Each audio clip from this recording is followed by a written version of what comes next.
सिलसिला बदलते रिश्तों का की कहानी दर्शाती है। रिश्तों के चक्रव्यूह में उलझी जिंदगियों की कहानी, जिधर मौली अपनी बचपन की सहेली नंदिनी को दिलों जान से चाहती है और नंदिनी भी उससे बेहद प्यार करती है।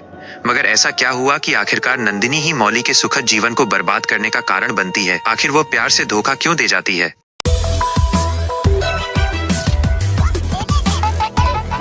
कहानी शुरू होती है बॉम्बे में स्थित डॉक्टर कुणाल मल्होत्रा और डॉक्टर मौली के सुखद जीवन से। कुणाल और मौली एक दूसरे से बेइंतहा प्यार करते हैं और उनके जीवन में सब अच्छा होता है। वहीं दूसरी तरफ है पैथलैब्स के बिजनेस का ओनर राजदीप अपनी बीवी नंदिनी संग। राजदीप और नंदिनी का जीवन बाहरी रूप से काफी अच्छा दिखता है, मगर अंदर से खोखला है। राजदीप नंदिनी को हर तरीके की यातना देता रहता है, चाहे वो शारीरिक रूप से हिंसा करना या फिर मानसिक आघात पहुँचाना। डरी सहमी सी नंदिनी एक अत्याचारी रिश्ते में फंसी होती है। कुणाल मौली संग अपनी वेडिंग एनिवर्सरी सेलिब्रेट कर रहा होता है। उधर ही राजदीप भी नंदिनी संग एक पार्टी रखता है जिसमें वो अपनी फ्यूचर बिजनेस वेंचर के लिए इन्वेस्टर्स को बुलाता है। उधर एक आदमी नंदिनी पर गंदी नजर रखता है, जिससे नंदिनी सहम जाती है, मगर नंदिनी को सपोर्ट करने की जगह राजदीप उल्टा नंदिनी को ही मारता है, जिससे हमें पता चलता है कि राजदीप नंदिनी की खूबसूरती व उसके शारीरिक आकर्षण के इस्तेमाल से आदमियों को आकर्षित करवाकर अपना काम निकलवाना चाहता है। उदास नंदिनी वहां से भागते वक्त कुणाल से टकराती है। राजदीप नंदिनी को ले जाता है, मगर नंदिनी का ब्रेसलेट कुणाल के पास रह जाता है। ब्रेसलेट देख मौली समझ जाती है कि नंदिनी बॉम्बे में ही है, क्योंकि अतीत में मौली ने ही उसे वो गिफ्ट किया था और मौली उसे ढूंढना चाहती है। नंदिनी गर्भवती हो जाती है, मगर ये सच राजदीप से छुपाती है, वरना राजदीप नंदिनी को तलाक दे देगा, क्योंकि राजदीप नहीं चाहता कि नंदिनी का फिगर खराब हो।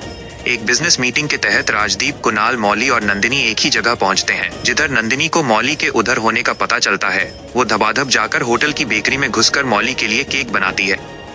अपेरेंटली होटल वाले भी एक बाहरी औरत को आराम से घुसने देते हैं। राजदीप कुणाल से मिलता है और बिजनेस प्रपोजल की बात करता है। फिर नंदिनी मौली की अतीत में कही सलाह न मानने पर पछताती है और मौली से नहीं मिलती, मगर केक की कैंडल से एनिमेटेड धुआं निकलता है और फिर एनिमेटेड पानी स्प्रिंकलर से निकलने लगता है, जिसमें सिर्फ नंदिनी ही भीगती है, क्योंकि अपेरेंटली राजदीप और बाकी सब तो सूखे ही रहते हैं। फिर राजदीप कलेश काट देता है और उसको और भिगोकर एसी फुल पर चलाकर उसे ठंड से प्रताड़ित करता है। बाद में राजदीप नंदिनी को कमरे से निकाल देता है, जिसके तहत नंदिनी का माथा फूट जाता है। आघात झेली नंदिनी सड़क पर डोलने लगती है और कुणाल उसे एक्सीडेंट होने से बचा लेता है। फिर भगवान धड़ाधड़ बिजलियां चमकाकर मौली को सचेत कर देते हैं कि बहन, अब तेरी जिंदगी की लुटिया डूबने वाली है, क्योंकि इधर से ही नंदिनी नामक पनौती की एंट्री इन दोनों की जिंदगी में हो जाती है।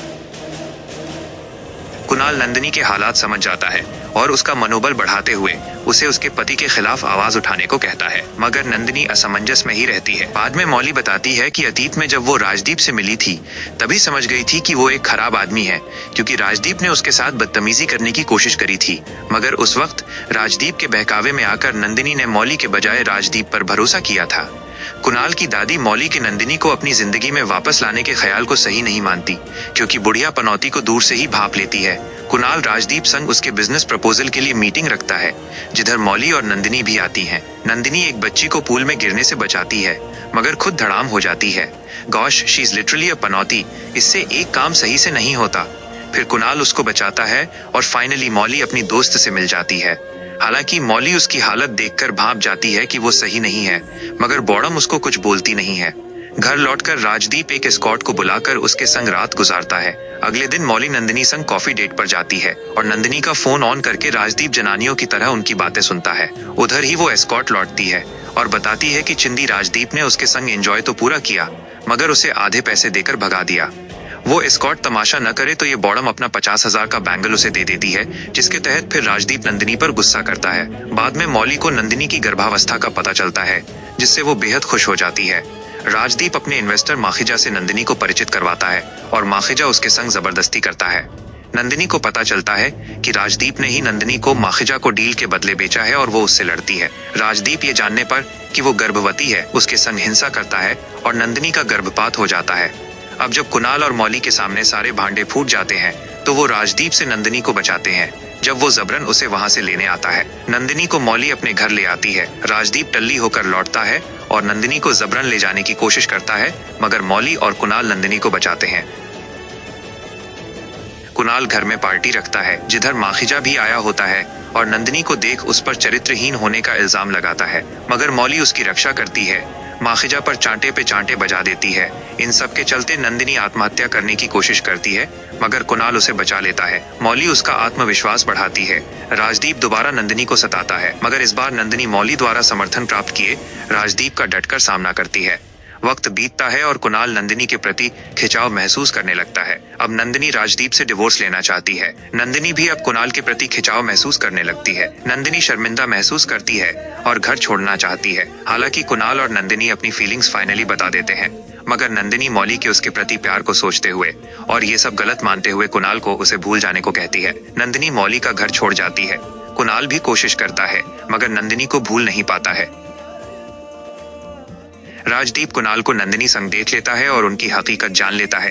राजदीप मौली को कुणाल और नंदिनी के रिश्ते की सच्चाई बताता है और मौली अपनी बेस्ट फ्रेंड और पति से मिले इस धोखे से बिखर जाती है। इस धोखे की सच्चाई सामने आने पर मौली के ससुराल वाले कुणाल को घर से निकाल देते हैं। मौली की मां राजदीप संग मिलकर महिला संगठन द्वारा नंदिनी को कुलक्षणी का टाइटल देकर समाज में बेइज्जत करती है। कुणाल राजदीप का कन्फेशन पुलिस को सुना देता है कि कैसे उसने हमेशा नंदिनी को प्रताड़ित किया, जिसके तहत पुलिस उसे गिरफ्तार कर लेती है और कुणाल राजदीप से नंदिनी को डिवोर्स दिला देता है। बुढ़िया को हार्ट अटैक आ जाता है और वो कुणाल से मौली संग रिश्ता सुधारने को कहती है। अनचाहे मन से वे दोनों वापस साथ आते हैं। मौली अपने जन्मदिन पर नंदिनी से अपना पति वापस मांगती है, जिसके तहत नंदिनी कुणाल से दूर रहने लगती है और कुणाल से मौली के पास वापस जाने को कहती है। मौली गर्भवती हो जाती है और मौली को उम्मीद जागती है कि इस बच्चे द्वारा उनका रिश्ता सुधर सकता है।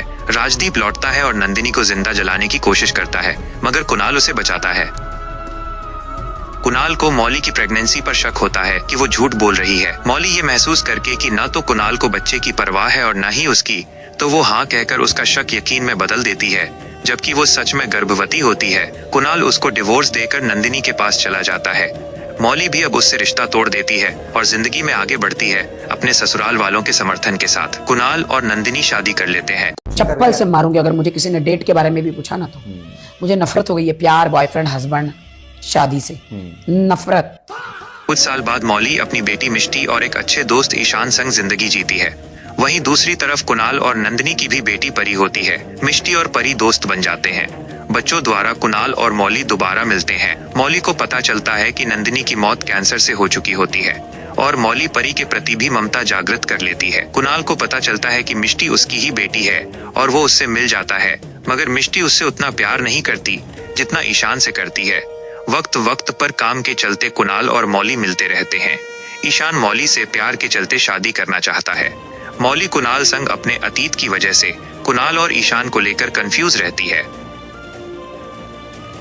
कुणाल की वापसी से ईशान और मौली के रिश्ते में तनाव आ जाता है। एक दिन परी को गुंडे अगवा करने की कोशिश करते हैं। उसको बचाते वक्त कुणाल को गोली लग जाती है, जिसके चलते उसकी याददाश्त चली जाती है। याददाश्त भूले कुणाल को सिर्फ मौली याद रहती है कि वो उसकी बीवी है, बाकी सब वो भूल जाता है। ईशान के सहयोग से मौली कुणाल की तबीयत ठीक होने तक उसकी बीवी होने का नाटक करती है। हालांकि बीच बीच में ईशान और मौली की नजदीकियों को देख कुणाल को उन पर शक होता है। नंदिनी की धुंधली यादें उसे याद आने लगती हैं और अंततः उसे सब याद आ जाता है।